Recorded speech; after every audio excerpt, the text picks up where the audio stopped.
Entendemos por canasta familiar no la cesta básica de alimentos a la que con frecuencia se refiere el gobierno, sino el conjunto de necesidades de una familia trabajadora que corresponden a la época histórica que vivimos, como educación, recreación, cultura, ropa y una serie de medios tecnológicos, acceso a la televisión, cine, teatro. Bueno, eso es una canasta familiar. El costo de esa canasta familiar al día de hoy es 8.000 pesos. Y la canasta familiar representa el valor de la fuerza de trabajo. Es decir, aquello que permite a la familia trabajadora reproducir sus condiciones sociales y abrir un futuro para sus hijos. Hay trabajadores que ganan por encima, debieran ganar por encima de la canasta familiar porque tienen cualificaciones, especializaciones. Se acercan más a un técnico que a un simple trabajador. Entonces, el mínimo que debe ganar un trabajador debe ser igual al costo de la canasta familiar. Si esto no ocurre, quiere decir que es remunerado por debajo del valor de la fuerza de trabajo. En esa medida se produce una degradación de las posibilidades sociales de la familia y también afecta a las otras escalas de trabajadores. Porque cuando un trabajador en la escala mínima recibe menos que el costo de la canasta familiar, probablemente un trabajador calificado que debiera ganar bastante por encima del costo de la canasta familiar, está llegando él al costo de la canasta familiar. Es una reivindicación muy importante del movimiento obrero, porque tiene que ver con la lucha contra la degradación que le impone el capitalismo, tiene que ver con la lucha por la mejora de su familia, tiene que ver con la lucha por capacitarse para transformar esta realidad social.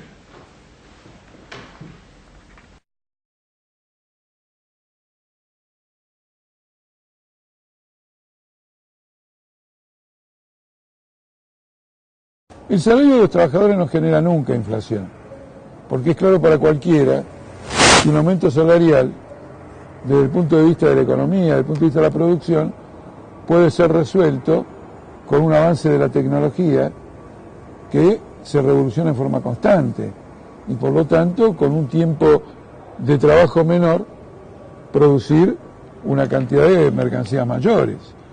El problema de la inflación es un fenómeno endémico del capitalismo decadente, que cuando empieza a encontrar dificultades para colocar su producción en el mercado a la tasa de beneficio que ellos quieren obtener, encuentran que fracasan. Y los gobiernos empiezan a crear distintos tipos de medidas por medio de la emisión de moneda, por medio de la inflación del gasto.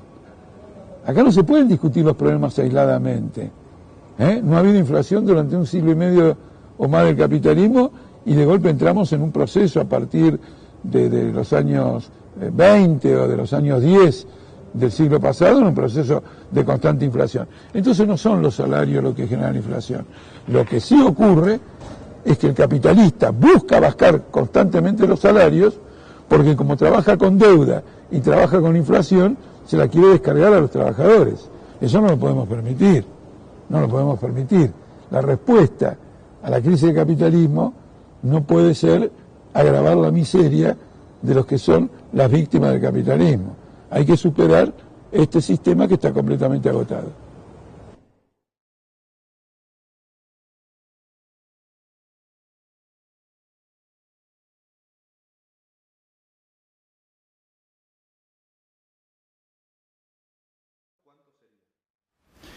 El legislador no puede ganar mucho más, no debe ganar mucho más de lo que gana un obrero calificado. Porque entonces, ¿qué se propone? ¿Representar al pueblo o hacer una carrera personal? Hoy están ganando 40 lucas. Un tipo que va al Parlamento para ganar 40 lucas está pensando en su futuro personal y le importa un bledo los intereses del pueblo que lo votó. El que quiera realmente representar al pueblo tendrá que demostrar que no lo guía el interés personal. Y eso significa que tiene que ganar no lo que es el salario mínimo, el salario de un trabajador calificado, perfectamente. También ser legislador implica alguna calificación, pero no más. Y este es un punto fundamental. Si usted quiere saber por qué lo engaña, por qué le miente, por qué un conjunto de cuestiones, tiene que saber que están detrás de una carrera personal, de una carrera económica, de un beneficio, y no en representantes del pueblo. Los mismos legisladores que votan la ley que les permite cobrar 40.000 pesos son los que votan las leyes que perjudican a los trabajadores, las que no suben el salario mínimo. Ellos son generosos con ellos mismos y son profundamente malvados con el pueblo que los votó. Entonces esto no es una cuestión menor, es una cuestión importante, es una cuestión importante.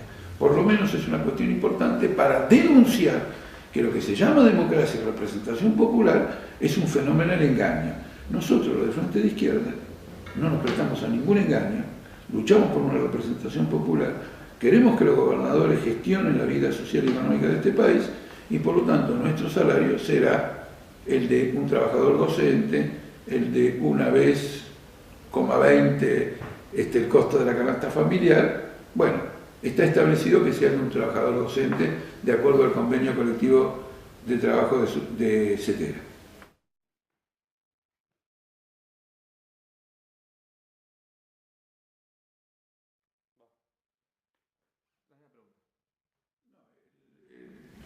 El impuesto a las ganancias no puede ser pagado por ningún trabajador porque el salario no es una ganancia.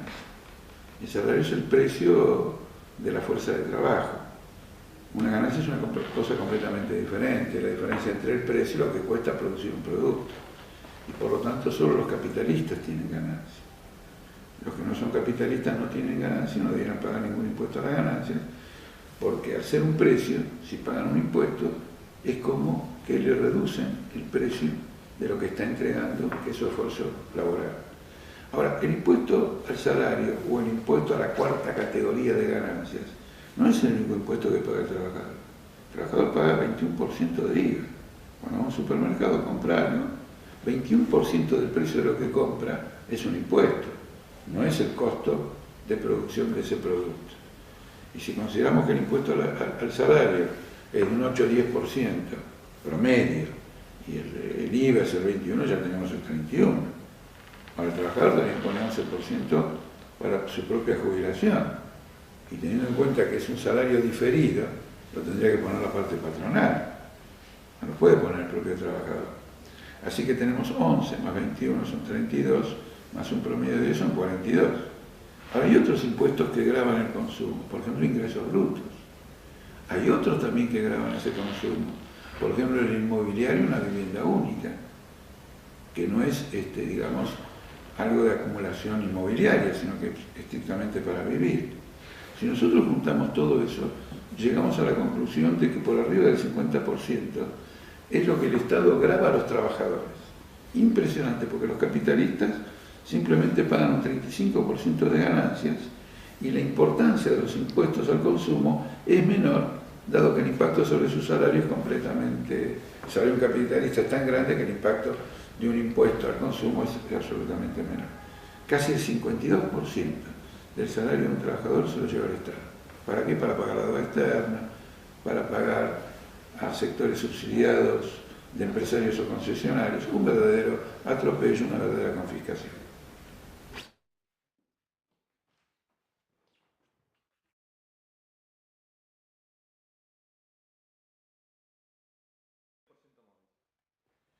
La jubilación debe ser del 82% móvil por una razón que se cae de su propio peso. Yo laburo hasta el día de hoy, gano 100. Me jubilo, el lunes ganaba 100, hoy me jubilo, el martes gano 40. Se me derrumba mi vida. Entonces es lógico que sea el 82% móvil, que es una forma de decir que gano 100, menos lo que cuando era un trabajador activo me descontaba como aporte jubilatorio.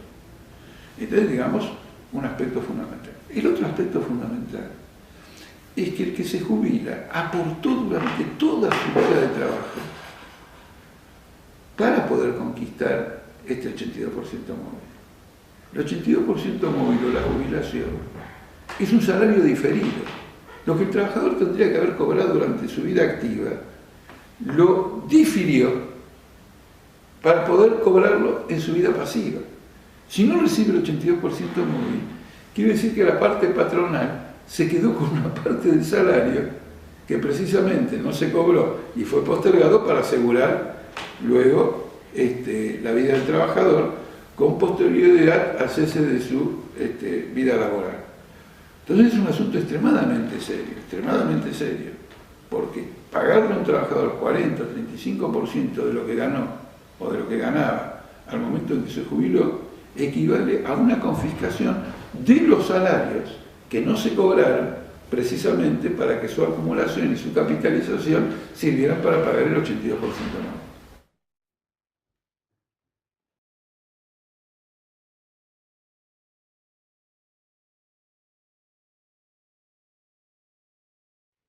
Bueno, la devaluación hay que comprender, es fácil de comprender, implica que la moneda pierde valor y como el salario se cobra en pesos, en moneda, automáticamente pierde valor el salario.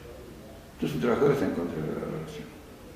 Ahora el empresario no, porque a este le interesa la devaluación de la fuerza de trabajo, es decir, que el salario valga menos el poder adquisitivo porque eso aumenta sus propios beneficios.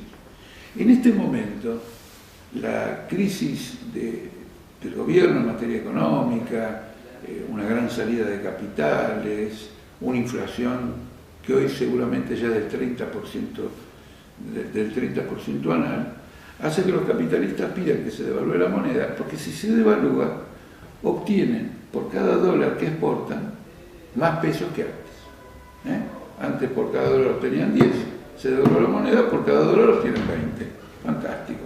El salario del trabajador queda en el mismo lugar, por lo tanto hay una desvalorización del 20% y habrá que hacer una lucha después para recuperarlo, pero por el momento es un desfalco contra el trabajador.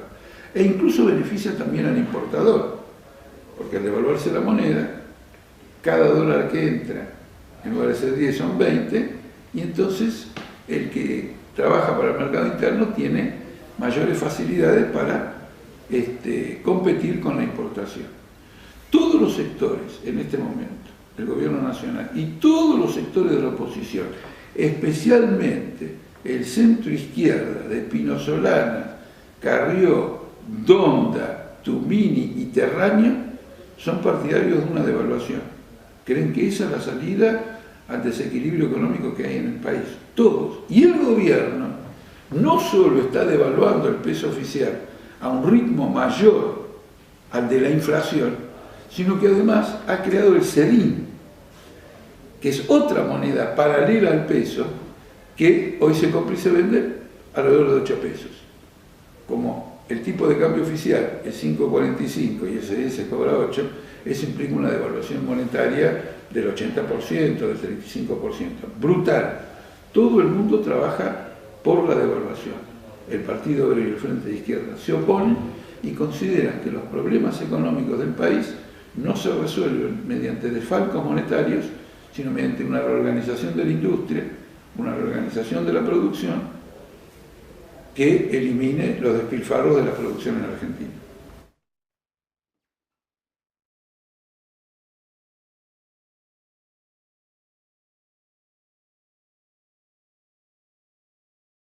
Bueno, quiero decir en primer lugar que el proyecto del gobierno deja bajo el mínimo no imponible a 1 millón de trabajadores. Es decir, deja con el impuesto al salario a 1 millón de trabajadores que ganaron en el curso del año o ganan incluso ahora más de 15.000 pesos. El proyecto del gobierno además no modifica el monto del impuesto según las escalas. Y como la inflación hace que el salario aumente y pase de una escala D, ¿no es cierto?, a una escala E, o que, y efectivamente así de escala en escala, entonces se va modificando el impuesto, se va modificando el porcentaje del impuesto, paga cada vez más. ¿Qué hace el gobierno? Bueno, saca del impuesto, al decir los que ganan menos de 15.000 pesos no pagan impuestos, lo saca de ese impuesto. Bien, 10 puntos, aquí tienen, volviendo al tema anterior, aquí tienen una medida que está bien. Pero miren qué cosa curiosa. Esta medida que está bien con las limitaciones que señaló, no tiene futuro. Esos 15.000 pesos en diciembre, cuando terminen las elecciones, ya no van a valer 15.000 pesos. Entonces, van a terminar habiendo aumentos salariales que van a llevar el salario para arriba de 15.000 pesos. Los que pagan, el millón que ya dije que pagan, seguirá pagando, más, porque va a pasar de escala. Y el que aumente un salario porque subió la inflación y que ahora se lo sacó, va a volver a pagar. El gobierno nos sacó una ley diciendo esto se ajusta por inflación, 15.000 aumenta la inflación, el 10%, 16.500 no paga, otro 10%, 18.000 no paga, no. Dijo 15.000. Y no previó una ruta futuro frente a un salario que lo consume la inflación. Entonces, dentro de poco tenemos la misma situación, absolutamente clara. Y acá hay una intencionalidad, porque el gobierno tiene mayoría legislativa, podía haber hecho una ley integral que asegure que estas escalas que ahora no pagan, no lo pagarán jamás. Ni los jubilados, ni los monotributistas, ni los asalariados. No, sacó una resolución de la AFIP. Es decir, hay una amenaza. En poco tiempo más, semanas, meses, los trabajadores están pidiendo aumento de salarios. ¿Qué hace Massa? Massa, en primer lugar, atiende a un problema que tiene la propia clase patronal, que empieza a ver que los trabajadores dicen, mira, viejo, el gobierno no nos da bola, el impuesto del salario pagalo vos. Y empiezan movimientos de lucha en la fábrica para que la patronal ponga la plata que la patronal le saca para pagar el impuesto al salario. Y entonces las patronales dicen, nos estamos chupando un conflicto. Y el otro tema es que hay un obrero que gana 10, pero con eso no le alcanza para vivir. Entonces hace horas extras y pasa a ganar 16. Por hacer horas extras, paga un impuesto al salario. Entonces dice, no quiero, va el patrón y dice, no, horas extras no me interesa, los domingos quiero pasarlo en familia. Y el patrón quiere que él no pase el domingo en familia, sino que pase laburando. Entonces quiere que se eleve eso, que el gobierno asuma la carga de no recibir el impuesto al salario para que se labure horas extras, para que la gente haga trabajos penosos que son pagados más, ¿no es cierto? Y en definitiva para que no pida o no reclame que el patrón lo pague. O sea, que se creó una crisis. Entonces viene Massa y dice, sí, fenómeno, hay que aumentar el mínimo no imponible. Y de alguna manera plantea lo que planteó el gobierno, subir el mínimo no imponible. El problema es que no se trata de mínimo no imponible. Los trabajadores no deben pagar impuesto al salario. Porque el salario es lo que, en lo que se llama economía capitalista, estableció el mercado como el precio de la fuerza de trabajo, a través de la lucha de los obreros, las presiones de los patrones, la inflación, toda una serie de mecanismos, las clases chocan y llegan a que este es el nivel salarial. Esto es lo que la clase trabajadora logró arrancar en esta condición la clase capitalista. Ya está, llegamos a un acuerdo, mi salario es este. ¿Todo bien? No. Cuando va a cobrar, viene el Estado y le mete la mano ahí. Entonces nosotros hemos presentado un proyecto de ley superior. Abolición del impuesto al salario, no aumentos y subas del mínimo no imponible de la cuarta categoría. Hasta 3 canastas familiares no paga nadie. Los trabajadores en convenciones colectivas de trabajo, aunque ganen por arriba de 3 canastas familiares, tampoco pagan, porque son asalariados. Y uno dice, pero Jorge, ¿vos querés que un obrero gane 26.000 pesos? Puede ser, sí, puede ser que gane 25.000 pesos. Y si no, anda vos a trabajar a una plataforma marítima en el Atlántico para sacar petróleo. Anda vos. Él se queda 6 meses ahí, a veces 8 meses. No ve a nadie. Hace ese sacrificio porque después piensa que cuando vuelva a tierra por un periodo va a poder mejorar a su familia. Vayan ustedes. Vayan a los socavones de las minas, laburen horas extras. Hagan trabajos insalubres. Ojo, esta es la posición nuestra. Y después viene el burgués famoso que dice, ay, la izquierda quiere aplanar hacia abajo. Como ustedes ven, no. Nosotros no queremos que ningún trabajador, aunque gane un salario superior al promedio, pague impuesto al salario. No queremos aplanar hacia abajo. Nosotros queremos aplanar hacia arriba, no hacia abajo. Entonces defendemos a todas las categorías de trabajadores. El kirchnerismo, que dice venir del peronismo, sin embargo, decía que las categorías superiores de trabajadores eran privilegiados y que había que redistribuir el ingreso entre los que ganan esos salarios más altos y los que ganan salarios menores. Ah, es una vergüenza.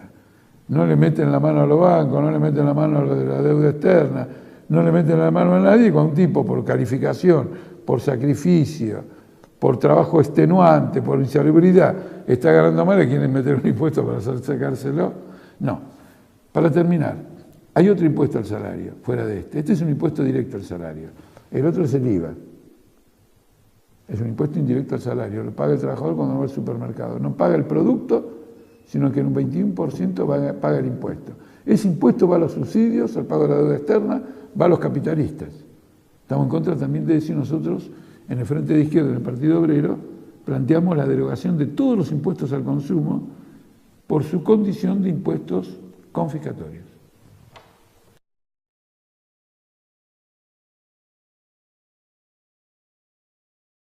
Del movimiento obrero, porque tiene que ver con la lucha contra la degradación que le impone el capitalismo, tiene que ver con la lucha por la mejora de su familia, tiene que ver con la lucha por capacitarse para transformar esta realidad social.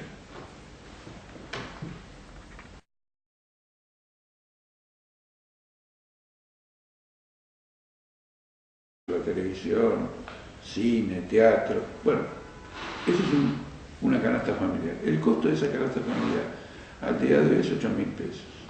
Y la canasta familiar representa el valor de la fuerza de trabajo.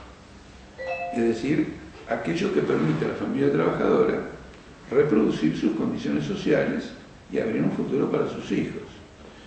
Hay trabajadores que ganan. Entendemos por canasta familiar no la cesta básica de alimentos a la que con frecuencia se refiere el gobierno, sino el conjunto de necesidades de una familia trabajadora que corresponden a la época histórica que vivimos, como educación, recreación, cultura, ropa y una serie de medios tecnológicos, acceso por encima, debieran ganar por encima de la canasta familiar porque tienen cualificaciones, especializaciones, se acercan más a un técnico que a un simple trabajador. Entonces, el mínimo que debe ganar un trabajador debe ser igual al costo de la canasta familiar. Si esto no ocurre, quiere decir que es remunerado por debajo del valor de la fuerza de trabajo. En esa medida se produce una degradación de las posibilidades sociales de la familia y también afecta a las otras escalas de trabajadores. Porque cuando un trabajador en la escala mínima recibe menos que el costo de la canasta familiar, probablemente un trabajador calificado que debiera ganar bastante por encima del costo de la canasta familiar, está llegando él al costo de la canasta familiar. Es una reivindicación muy importante.